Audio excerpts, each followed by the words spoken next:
Stay tuned. The show is about to begin.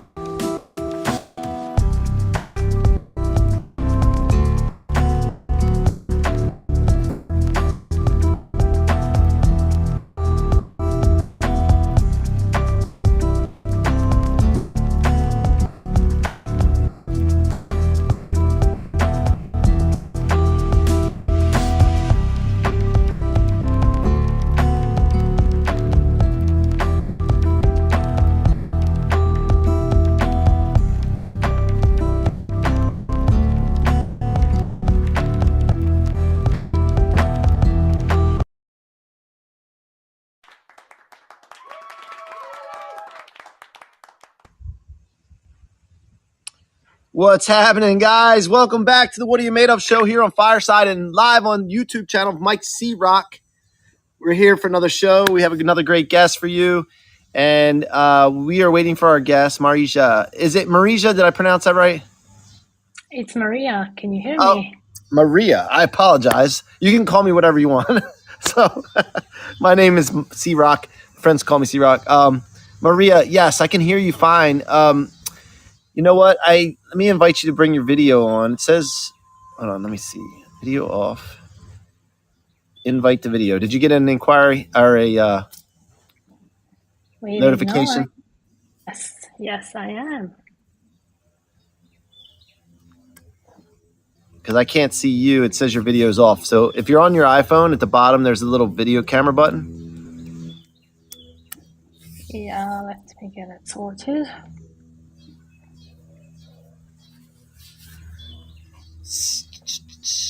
Let me see.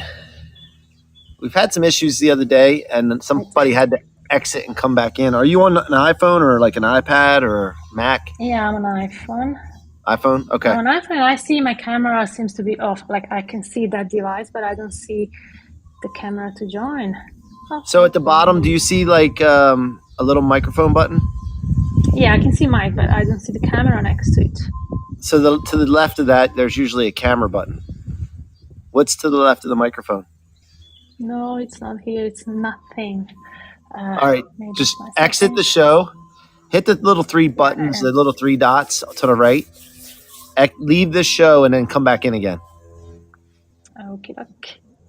And that should work.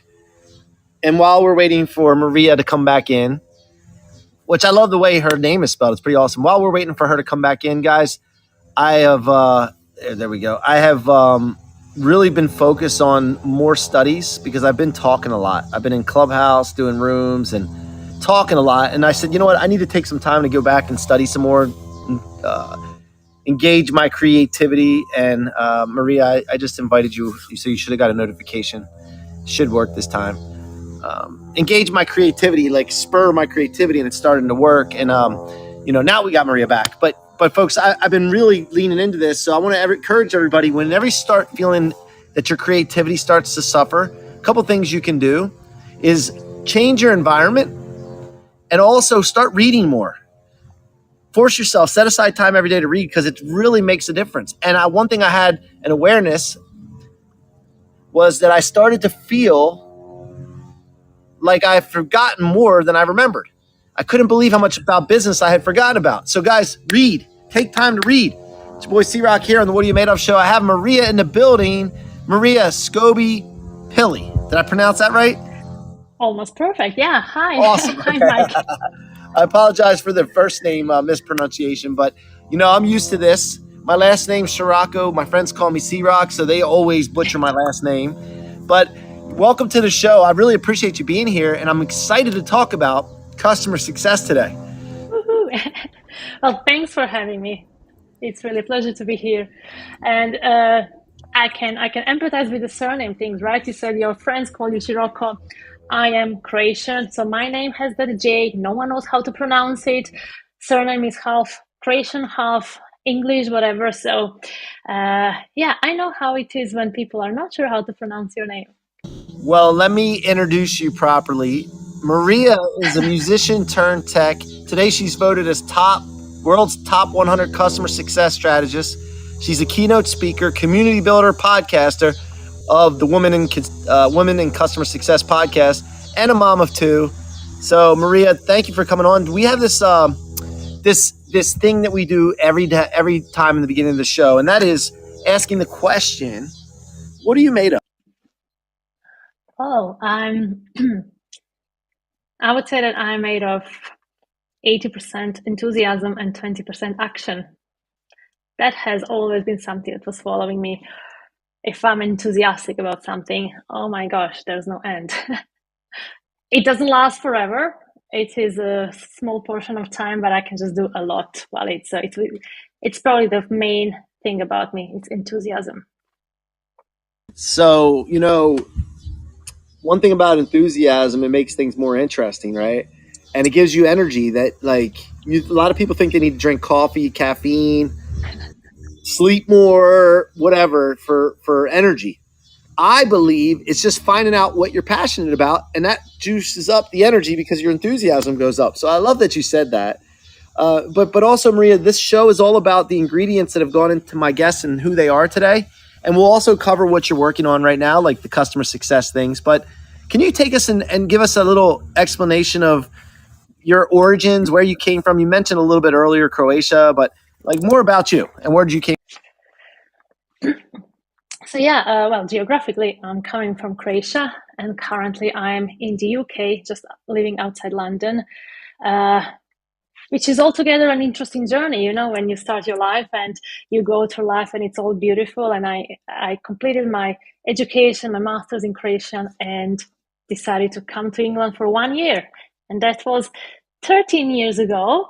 And that's where life takes you on completely, places that you never thought of you will find yourself. So that kind of journey through different countries also led me into different spheres of life. I am a musician by background. That's what I did since I was, a little girl, 6 years old. And then later on, did my research in music education, in arts. And that research led me to just research more about the business and how business can benefit from very many of the skills that artists have. And throughout that research, I realized, well, I don't actually have, lots of experience in business, and I would like to try it out. And that's when I decided that I'm making shift in a career, that I'm going to go into business. And I started learning, reading about it, and found myself in kind of project management industry, SaaS industry, that led me to customer success. So all of that is very much for me related to something that I always feel it's my life purpose. Changing countries, getting somewhere else, changing career as well. And I'm not even thinking anymore, oh, you just change career, it was once in a lifetime. Now every few years I will be doing probably something else, because the world is developing so quickly. But yeah, that's probably a very short version of who I am. I could talk a lot more about other aspects of my life, but in a nutshell, I'm just a person who, since I was 17, I started continuously thinking about what is my life purpose and trying to do stuff that would be in alignment to that life purpose. Have I found it? Probably yes, through everything that I'm doing, but I wouldn't say it's always one thing. I feel that in different stages of life, you probably have different things that you feel you should be doing in order to kind of fulfill that life purpose. I when you just mentioned about switching things up every few years and you may be doing something different, it made me think about the fact that I was in the mortgage real estate space for 17 years. And I started as a loan officer, and I ended up building branches of mortgage company with plenty of employees and all that.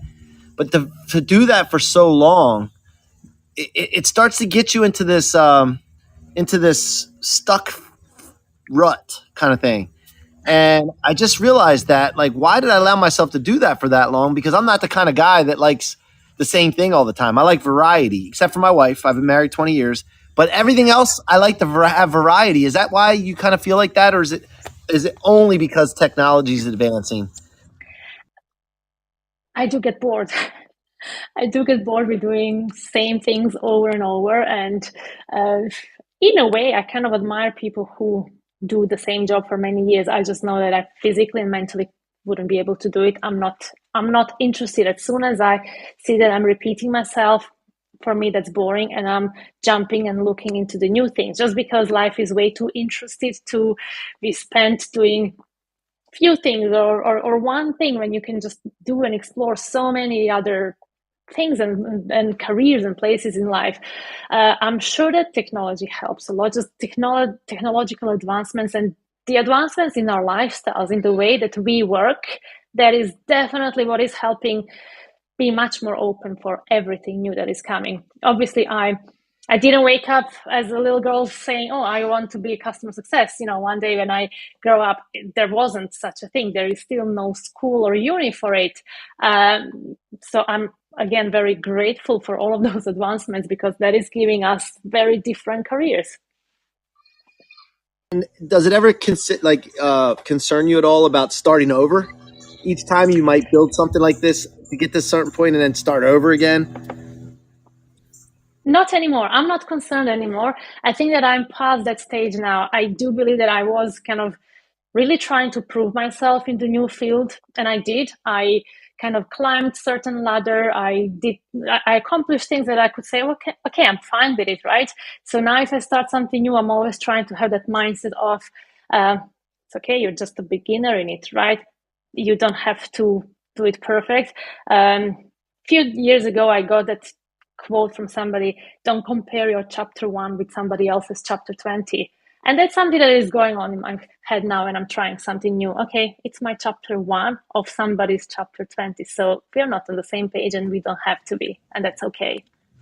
Yeah, I love that. I love that. So talk to us about customer success, because I'm a serial entrepreneur. I've started many startups. I've been in businesses that were already going and helped them.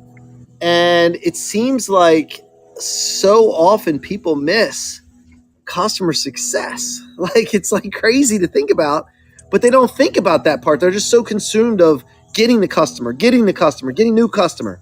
And I'd love to hear your thoughts on, first of all, why do you have a fascination with customer success and such enthusiasm about it? Where did that come from? And then also the importance that you've seen from it, and how people miss it.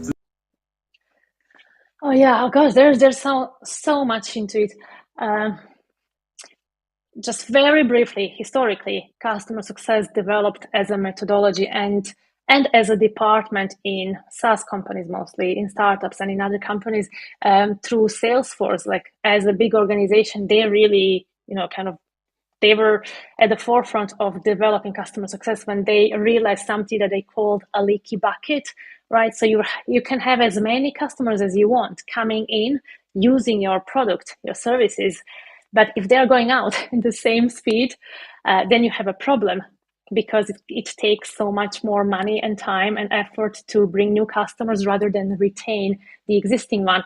So they brought that whole concept of customer success, meaning a whole methodology that can allow companies to really make sure that they are providing value to their existing customers so that they can grow existing customer base, rather than continuously putting lots of effort into delivering or getting the new customers. So there is that fascination about customer success. In a way, now more than ever, loads of other companies are realizing, whoever has especially SaaS model, how success of their customers is important, because when customers see the value from your services and product, when they see the impact it is having on their own business, sometimes even on their personal lives, when they see that impact actually brings you that recurring revenue. It's that kind of analogy: recurring impact brings you recurring revenue.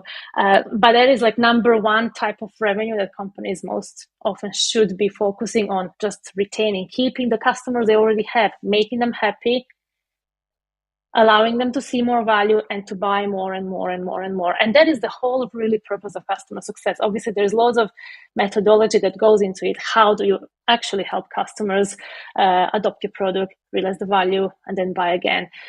There's lots to it, but it is fascinating, because typically people who like helping others like to be in that role, because they like to help those customers understand all of those benefits and value, build that relationship so the customers would stay and buy. But on another hand, so this is the part of like successes department or methodology industry. On the other hand, it's the whole career aspects of customer success, why I really like it. So my background is in music.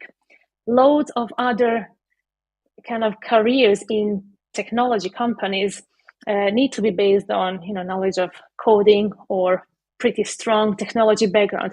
And then customer success became such a huge hit in the world, especially in the last few years since COVID. It is one of the number one sought after jobs in the industry, because very often you really don't need to be that technical. You don't have to have technical background. You don't mostly need to know how to code. It is so much about your people skills, about your soft skills, and how do you help others, how do you help customers. There are lots of sales skills that go into it as well, but it became a huge hit because you can come from almost any background, and diversity in backgrounds is really amazing, because that will allow you to understand so many of different types of customers and their different use cases, and you will be able to help them be that kind of strategic guide and advisor while they are using your services. And that's really what is also another thing that's attracting me and so many others into the industry. You don't have to be techie to be in tech, and customer success is a perfect role for it. Now, everything has a foundation. You'd agree? Yes. Right. So what's the foundation, and what are some principles that carry over no matter what industry it is, what type of tech company it is, what kind of SaaS product it is? What's the foundation, and then what are some of the principles that carry across to all of them? Yeah, so some of the foundations are that no matter of the product, you need to be able to onboard those customers really well, to provide amazing onboarding experience, to help them realize first time to value, at least in the first 30 to 90 days. If that first 90 days go wrong as an experience, they are very likely to go. So that is a crucial part, like that onboarding. And then further on, another crucial part is manage the whole relationship with those customers, because that is becoming more and more important. And then something that is just starting to be much more important now, it's the advocacy. How do you grow those customers into being your personal champions? Because when we speak about customers, it's not a company. Yes, it's all B2B, but those are people, some individuals who have very often personal benefits of using your products or services. So how can you grow them as your advocates, grow them in developing their own careers, becoming thought leaders in maybe the industry where your product or services are? So again, from one hand is thinking of the whole company level. How do you make sure that everybody who are using your products or services are having very smooth and good experience with your product, but then also how do you make them all advocates of your services? So in that way, you are making sure that they will keep on advocating for you and keep on staying and expanding their contracts. You mentioned experience a lot. So customer success has a lot to do with experience, right? Yeah. And you kind of referred to getting them a quick win when they buy something from you, because you said something about the value. So like, how important is it to get them a quick win when it's a, see, like I have a podcast agency, That One Agency, right? We take entrepreneurs, speakers, coaches, authors, and trainers, and we get them aligned podcasts and get them booked on, and we pitch them and connect them, right? But sometimes that process can take podcasts and get them booked on, and we pitch them and connect them, right? Tasks that have to take place first before we start pitching them. So we always think in our minds, like, we have to get them a quick win. Like, all businesses can't, though. So what if you can't get them a quick win? Like, they're paying you for being booked on podcasts, but you can't get them booked right away. What's a way that we could generate quick wins? Quick values.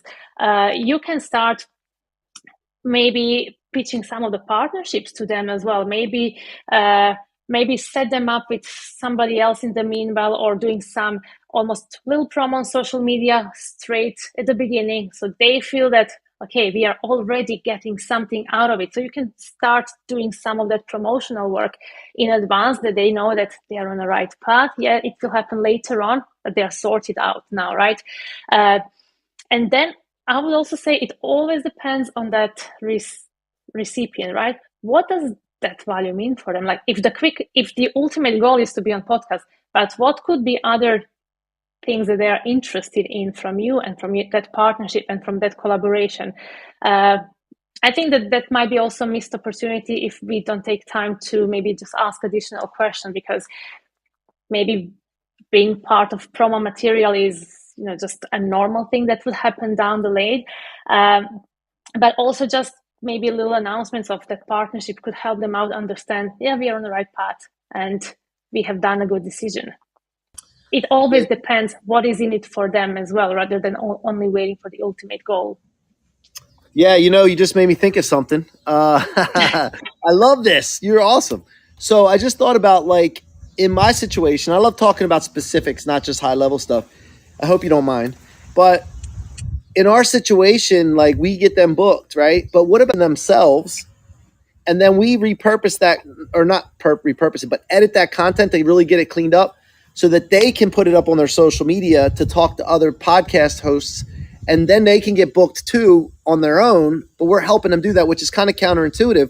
We're saying, hey, we're going to do our thing here, but we want to help you in the meantime too. And that could be a strategy to just, like, basically adding value that you can use, or little copy that we found really working well with some of our other customers. They can start announcing what they're doing, and you start giving them those little snippets almost every week. That is a huge value for them because they haven't thought of it, right? So it's just thinking of what are those little bits of value for them and just deliver on a particular time. But yeah, the video idea is awesome because you're helping them already do something that ultimately they will only in a few weeks' time. Yeah, and then also, like, once you start thinking of an idea like that, many more follow. It just, like, it starts to come. So I love this conversation. What about this? What about founders? And when a founder starts a business, a startup, they're the ones talking to the customers. They're the ones marketing, selling, fulfilling a lot of times before they add team members.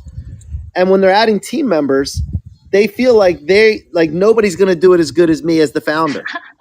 Right? Do you run into that a lot too? And then they find out later on, if they just let go, that the people that they bring on and they train the right way, they're actually better than you. Oh gosh, absolutely. I don't even know any founder who is still on their own. Like, those ones, they don't accomplish a lot further down the lane if they are keeping themselves too long to be the only one-man show. Something I really live by that rule of hire people who are better than you in so many ways, right?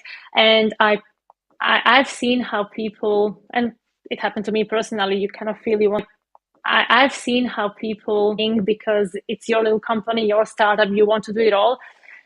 And it takes time to let it go. But once you do it, and when you realize that somebody else can do the job much Will ever replace all human customer success requirements. Like, usually that human touch, the people that are doing things like, themselves now. But, like, do you think technology eventually will take over all of that so that the human being is not actually even involved? Absolutely not. And even now with generative AI, they're cool and amusing because it can just enhance what humans are actually doing. You mentioned a little bit of customer service. Yes, there are bots and there are chatbots and other tech tools that can, again, speed up the experience, that can scale it in a much bigger way than that people actually can. And that's fine. There is a time and place for it. But speaking about customer success, if the role of us as an industry is to be those strategic guides to customers, even now, loads of those activities are happening in a digital manner in order for it to be scaled. But tech will never, ever replace that human relationship, because at the end of the day, when customers are doing purchasing decisions, there is always rational and emotional part that goes into it. And if you replace the humans, there will be no facilitation of that emotional decision making. And I don't think people will be able to make proper decisions then. So I'm absolutely not concerned that technology will replace humans in customer success at all. It is already enhancing the experience, which is great. But no, we are not under threat for it. Imagine this. Imagine if AI starts to develop emotion. Like, interesting, but we are not there. We are not quite there yet. Yeah, I know, but is it possible? I sometimes think about, You know, because I'm a kind of guy that lets my imagination run wild. You know, so it's like, what if that would be the case? We might be in trouble if that. And also, I'm developing my own course for customer success managers, how to become much more entrepreneurial in their roles, in understanding opportunities to expand their customers and expand their careers. In addition to that, I'm in my Women in Customer Success, I'm also working with cohorts of women who want to develop their careers. So there's loads of things going on, pretty much new after my long summer of traveling through Europe. So yeah, that gets me very, very excited now. Love it. And what's your podcast about? Tell us some more about your podcast and where people can find it. So the name of the podcast is Women in Customer Success, and you can find it on Apple Podcasts, on Spotify, and everywhere else where people listen to their podcasts. And it's really a podcast that I've been running for the last 3 years already, with the ambition of showcasing so many amazing women in customer success industry, telling their stories, their career journeys, their challenges and wins, their successes, the ways that they navigate tech, the world of tech and startups, and career progression. So it's really just bringing women to the forefront of tech industry through the podcast. Awesome. I love it. And I'd love to work with you maybe in the future because you're awesome. And you got my wheels turning for our company, because I think it's always good to have somebody come in and speak to you, to be open to like, hey, what are we getting stuck in different ruts just trying to focus on revenue all the time, you know? And Yeah, I really love that we've had that opportunity. And if there's anything I can ever do to help you, I would love to. It's been a pleasure meeting you, pleasure having you on the show. Marija, anything, any final words, or where can people